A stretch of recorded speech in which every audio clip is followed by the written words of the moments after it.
U.S. Supreme Court has swung heavily to the right because of appointments by the Trump administration.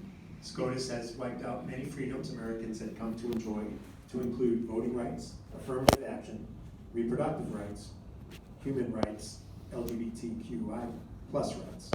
Question: what legislation would you co-sponsor, vote for to support a change in the composition of the Supreme Court?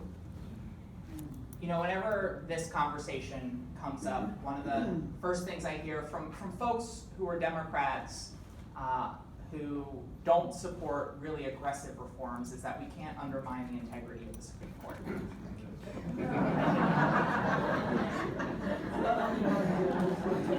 The ship has sailed on that because right now we are facing a corrupt Supreme Court and a packed Supreme Court. At a minimum, we need the same kind of ethics and transparency rules for Supreme Court justices that judges at lower levels of the federal bench already have, at a minimum. But the reality is that we do need to rebalance the court. Because right now we have at least 3 members of the Supreme Court right now who have been put in place by a president who actually lost the popular vote. Actually, multiple justices actually who've been nominated beyond that by presidents who lost the popular vote, but 3 justices who were nominated by a president who lost the popular vote during that term. They created rules to hold open Supreme Court positions and then broke those very same rules that they fabricated in order to fill them. The court has been packed. And so we have to rebalance the court. We cannot unilaterally disarm in this moment as Democrats. We cannot bring a knife to a gunfight. We have to recognize what the reality is. We need to ensure ethics and transparency, and we need to rebalance the court by expanding it and ensuring that there is true balance and therefore integrity in the highest court in the land.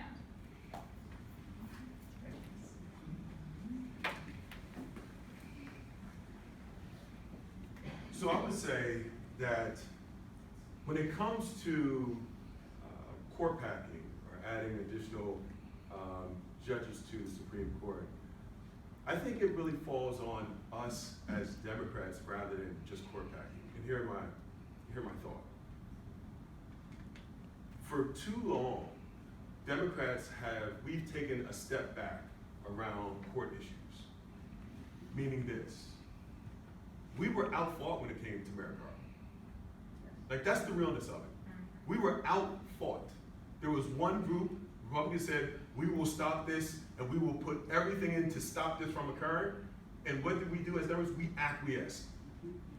We acquiesced. And we ended up in the situation that we're in now. And then we're upset around Roe v. Wade. But ladies and gentlemen, we had a Congress, a president, a Senate, where we could have codified that years ago.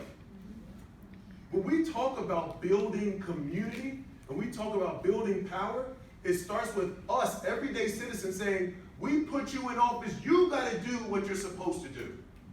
We shouldn't be using legal or congressional jujitsu in order to make something happen when it comes to the Supreme Court.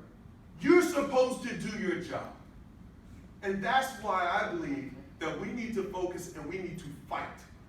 We need to fight to make sure that a situation like that where Mitch McConnell ran over us never occurs again. Because if we court pack, what will happen is, if we go at this rate, what will happen next? It'll just be more Republican judges on the court because they'll outfight us for it.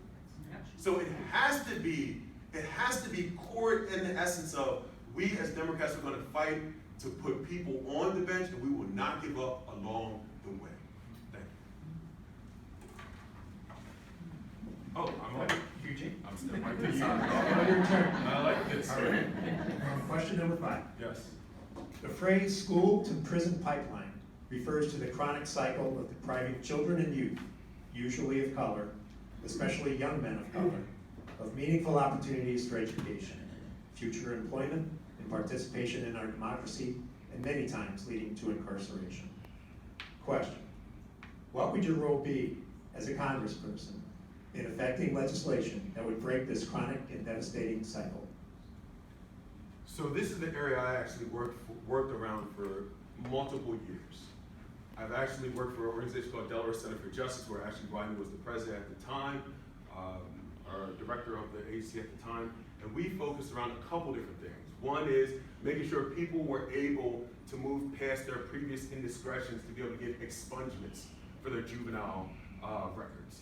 So that something that you did when you were stupid 13 was not preventing you, because we all were stupid. Maybe it was just me, I was just stupid. But something that you did when you were stupid at 13, 14, or 15 does not prohibit you from getting a job at 25, 37, 42, because that's what's going on right now. So what would be done at the federal level? One is we recognize the intersectionality of how we educate our children impacts, in many cases, their connection with the criminal justice system. How we make sure they have a quality education, how do we make sure that we provide support services for them. If you go to a school right now and you ask a first, second, or third grade teacher, they can identify to you who will be a possible victim or perpetrator of violence. It's not happenstance. So for me, it comes, A, we have to incentivize our states, provide funding to incentivize our states to have quality legislation and reform. B, we need to fund more programs that work within our schools.